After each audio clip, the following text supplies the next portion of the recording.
साथियों नमस्कार, पुनः स्वागत है एक नए वीडियो में।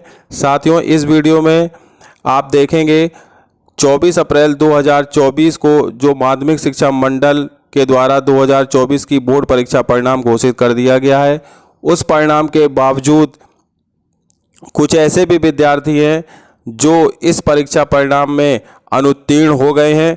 तो ऐसे विद्यार्थी जो अनुत्तीर्ण हो गए हैं उनके लिए एक काफ़ी अच्छा अवसर निकलकर सामने आया है। अब ऐसे विद्यार्थी जो केवल एमपी बोर्ड भोपाल से 2024 की परीक्षा में बैठे थे और किसी कारणवश अनुत्तीर्ण हो गए हैं, तो वे विद्यार्थी बिल्कुल निराश ना हो। उनके लिए मध्य प्रदेश राज्य मुक्त शिक्षा बोर्ड के द्वारा एक काफ़ी महत्वपूर्ण योजना चलाई जाती है, जिसका कि नाम रुक जाना नहीं योजना है। रुक जाना नहीं परीक्षा में आप बैठकर अपना जो है आवेदन जमा कराएं और इस परीक्षा में शामिल होकर अपने इस वर्ष को बचा सकते हैं, जिससे कि आपकी साल खराब नहीं होगी।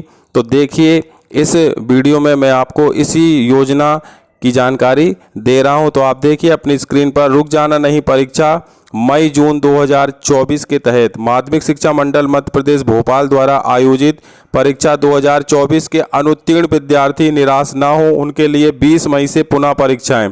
तो इसमें आप देखें, लेकिन केवल इस परीक्षा में वही विद्यार्थी बैठ सकते हैं जिन्होंने माध्यमिक शिक्षा मंडल यानी एमपी बोर्ड से 2024 की परीक्षा में वे अनुत्तीर्ण हुए हों। अब इसके लिए पात्रता क्या है? माध्यमिक शिक्षा मंडल मध्य प्रदेश भोपाल की फरवरी 2024 में आयोजित कक्षा 10वीं 12वीं की परीक्षाओं में अनुत्तीर्ण एवं अनुपस्थित रहे विद्यार्थी, यानी ये जो अभी 24 अप्रैल में जो रिजल्ट आया है, तो इसमें जो विद्यार्थी अनुत्तीर्ण हो गए हैं, जिनकी जो माध्यमिक शिक्षा मंडल एमपी बोर्ड से रिलेटेड विद्यालयों से उन्होंने परीक्षा दी थी, तो उन विद्यार्थियों के लिए काफ़ी सुनहरा मौका है। परीक्षा कब होगी?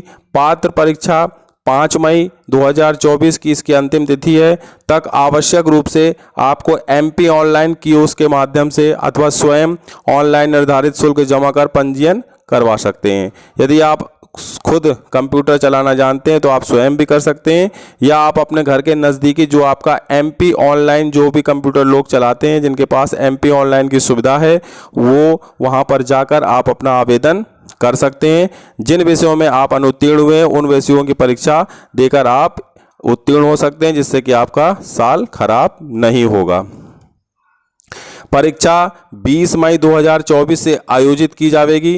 परीक्षा पूर्व 10 मई से 18 मई 2024 तक निर्धारित केंद्रों विकासखंड स्तरीय शासकीय उत्कृष्ट विद्यालय यानी जो तहसील लेवल पर उत्कृष्ट विद्यालय होते हैं, परीक्षा पूर्व प्रशिक्षण की व्यवस्था की गई है।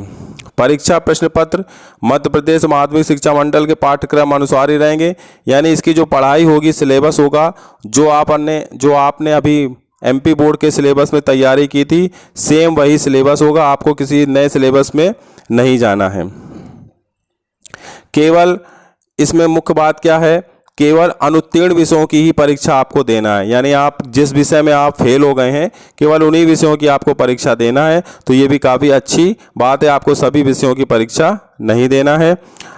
अंक सूची मध्य प्रदेश राज्य मुक्त स्कूल शिक्षा बोर्ड भोपाल द्वारा ही दी जाएगी, जिसमें पूर्व में उत्तीर्ण विषयों के प्राप्तांक दर्शित होंगे। किसी कारणवश हितग्राही मध्य प्रदेश राज्य मुक्त स्कूल शिक्षा बोर्ड की मई जून 2024 की परीक्षा उत्तीर्ण नहीं हो पाते हैं, तो उन्हें शेष विषयों की परीक्षा माह दिसंबर 2024 में आयोजित होने वाली परीक्षा हेतु पुनः पंजीयन करवाकर उत्तीर्ण होने के लिए अवसर प्रदान किया जाएगा। इसका मतलब ये है कि जो मई जून में परीक्षा 2024 में आप बैठेंगे, अगर आपके मान के चलिए 2 विषय में आप फेल हो गए हैं, आपने उन्हीं 2 विषय की परीक्षा के लिए आवेदन किया, उसमें से आप केवल एक ही विषय में पास हो पाए, तो आप ये ना समझें कि अब एक विषय का क्या होगा। तो ये परीक्षा जो रुक जाना नहीं है, साल में 2 बार होती है, एक बार मई जून में और दूसरी होती है दिसंबर में।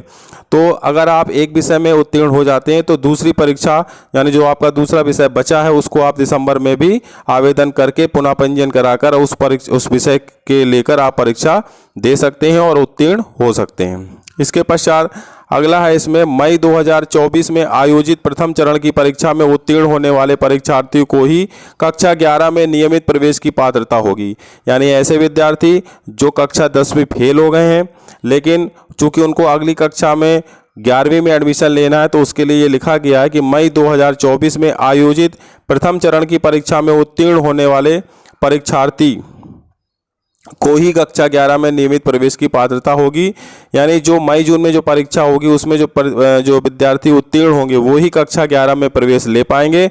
अगर आपका एक आध विषय रह गया है, अगर आप वो परीक्षा दिसंबर में देते हैं तब आप कक्षा 11 में एडमिशन नहीं ले पाएंगे, फिर आपको अगले सत्र में ही एडमिशन मिलेगा।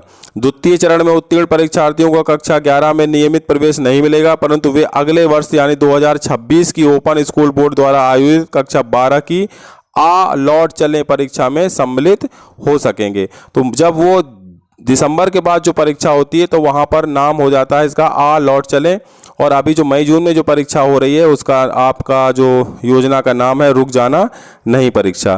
तो ये थी इसकी काफ़ी जो मेन पॉइंट। और आप देखिए नीचे इसमें परीक्षा के जो प्रवेश पत्र हैं वो आपको www.mpsos.mponline.gov.in पर आप जाकर डाउनलोड कर सकते हैं, और राज्य ओपन स्कूल की वेबसाइट www.mpsos.nic.in से भी डाउनलोड कर सकेंगे। प्रवेश पत्र पर परीक्षा की समय सारणी आदि की जानकारी अंकित होगी। किसी भी प्रकार की आपकी समस्या समाधान हेतु MP ऑनलाइन के हेल्पलाइन 075567202200 पर संपर्क भी आप कर सकते हैं। परीक्षा का जो सिलेबस होगा यानी पाठ्यक्रम एवं ब्लूप्रिंट वो माध्यमिक शिक्षा मंडल भोपाल के अनुसार ही होगा। यानी कहने का मतलब है जिस परीक्षा की तैयारी आप पूर्व में कर रहे थे वही सिलेबस वही ब्लूप्रिंट आपका रहेगा। मध्य प्रदेश राज्य मुक्त स्कूल शिक्षा बोर्ड भोपाल की तरफ से ये विज्ञप्ति जो आपको दिशा निर्देश हैं वो जारी किए गए हैं। तो बिल्कुल भी निराश होने की आवश्यकता नहीं है। जो भी विद्यार्थी फेल हो गए हैं, अनुत्तीर्ण हो गए हैं, उनके लिए ये बहुत ही सुनहरा मौका है। इस वीडियो को जो भी विद्यार्थी देख रहे हैं अगर वो अनुत्तीर्ण हो गए हैं तो बिल्कुल आप इससे वीडियो को देखकर अलर्ट हो जाइए, और आप अपना जो आवेदन है वो आप जो इसकी अंतिम तिथि है उसके पहले ही आप इसका आवेदन कर दें। तो आप जाकर अपने नज़दीकी जो MP ऑनलाइन कियोस्क सेंटर है वहाँ जाकर आप अपना प्रवेश पत्र साथ में ले जाइएगा। उससे जिन भी विषय में आप फेल हुए हैं और आप अपनी अंक सूची जो आप कंप्यूटर से निकाल लें या मोबाइल पे सेव कर लें उसको ले जाइए, जिससे आपका जो फॉर्म है वो भरने में आसानी होगी। और इस परीक्षा की तैयारी कीजिए और बैठिए, और पास होकर अपने जो आपकी साल खराब होने से बच सकती है, पास हो जाएंगे तो आप कक्षा 11 में आपको एडमिशन मिल जाएगा। इस वीडियो को ज़्यादा से ज़्यादा शेयर कीजिए जिससे ऐसे बच्चों तक भी जानकारी पहुंच सके जिनको जानकारी नहीं मिल पाती है, और जब डेट निकल जाती है तब वो सोचते हैं कि मुझे कहीं से जानकारी मिल जाती तो मैं भी ये फॉर्म भर देता। तो इस वीडियो को ज़्यादा से ज़्यादा शेयर कीजिए जिससे कि सभी बच्चों को जानकारी मिल सके। चैनल को लाइक कीजिए, सब्सक्राइब कीजिए। इसी प्रकार के नई जानकारी नई अपडेट के साथ मिलेंगे फिर नेक्स्ट वीडियो में। तब तक के लिए सभी साथियों को, सभी बच्चों को जय हिंद, जय भारत, वंदे मातरम।